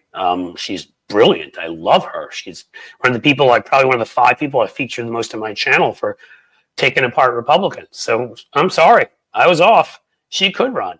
And again, she'll, by 4 more years, she'll have a lot more experience. I'd love her again as a VP candidate. And if I believe that things have changed, I'll feel differently. But I want to win. Sheldon Hughes, thank you for becoming a member. Now we can be sprinting buddies. I don't know where you live, but if you can get yourself over to the Queen City here, then we can do our thing. Governor of Texas. Oh, I'd love if Jasmine Crockett were governor of Texas. We've got to take Texas back. That was depressing too. How red Ohio, Florida, and Texas got. I'm hoping that's not a thing. Please come on our show, 21st Century Suffragettes. Cliff, Benny Loco, thank you. Give me an invite. You shoot me an invite, and I will join you. You know, it may take a little planning. You know, things are busy with the 4 live streams, and I'm doing a Hal's show on Monday, and I do Stephanie's show once a month, and I do a half hour on Tony's show every Thursday, and 15 minutes every other day to promote this because I'm right after him, and we'll make it happen. You just give me a little time ahead of time. I'll go on any show. You know, let's see what else we got. Any other question? Oh my gosh, we're almost at the 2-hour mark. That would be let's see if we can make it to 2 hours, because that is going to be a record for me. I think 1 hour and 50. Thank you, Benny. We'll be in touch, definitely. Do it, Cliff. What was that? Cliff, you live in Ohio. I do. I am in my new opening to the show that I said is, you know, and again, you guys may not like it, and I will take what the crowd likes, but is basically welcome from the Queen City, the Radio City, the great city of Cincinnati in the semi-free United States of America. We'll see if I stick with that. I still don't have an outro like that bastard Tony does. I have to kind of Surf's Up is taken, so. And welcome to the party. You know, I love that line by Bruce Willis, but that's what you say at the beginning. So maybe I'll say it at the beginning, but then it clashes with my other thing. I need a good hasta la vista, baby, kind of, you know, phrase at the end there, like an Arnold Schwarzenegger thing. But that doesn't really feel right. And now saying it in an accent, I said it in a German accent. That's better than if I'd said it in a non-German accent, in which case I guess I'd be racist. I don't know. What else we got, guys? Kamala is basically Gen X. It was born the year of the dragon. 2024 is the year of the dragon. Yeah, I thought it was time for Kamala too. Again, I can't tell you how excited I was. She was my first choice, by the way, in 2020. Just so you know, I thought we were past all this crap. You know, I thought we were done. No more. No more problems due to race. Not when it came to running for president. I'm not naive. A ton of problems due to race and gender and religion, but I thought we could elect someone. We'd gotten beyond that for electing folks, and apparently we haven't. Lucas Kuhn's got carpet bombed with Hawley's anti-trans shit. Yeah, I saw that. And again, listen, man, if it's somebody's right to be trans, somebody's right to love who they want as a trans person, to attend whatever school they want as a trans person, to any number of other things, I will line up on that wall with you. All right? Because when it's your personal rights, you have every fucking right that I have.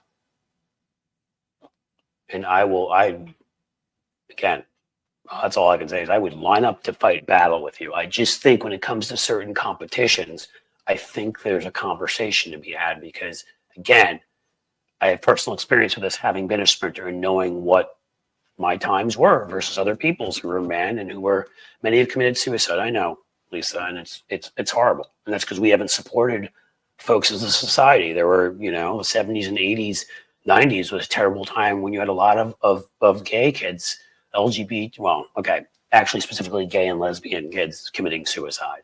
I still believe some of that goes on because obviously conservative households and whatever, but there's a lot more accepting people. America supported equal marriage, which again, I think these guys are going to go after next. And that's just another example of what I said to you. If it's a white Christian straight male who protects gay marriage by winning, or somebody else more diverse and they don't win and we lose marriage equality, isn't that the much worse outcome? And we may lose it now. Obergefell started here in Cincinnati and we may lose it. That Supreme Court, I think they're moving towards it. I don't want anybody to ever commit suicide ever. I mean, I would put so much more money into mental health. I've worked in mental health with certain clients and helping folks. And again, everybody should be able to be what they want to be. I could not feel more strongly about that. It's just when certain parts of who you are affect other people and things you do, then we have to ask questions and be able to have conversations and not just yell and call each other out, call each other names and get into things, especially when we agree on 99% things. Trump has broken America. Yeah, that's kind of the name of this, is America Broken. I should have said it has Trump. Maybe I'll change it after this, has Trump broken America, because he did. We've talked about it before. He has an animal instinct for finding what people want. The worst part of that is there are a decent number of people out there who have that, right? I guess you could call it, people that have that gene or have that ability, sixth sense almost.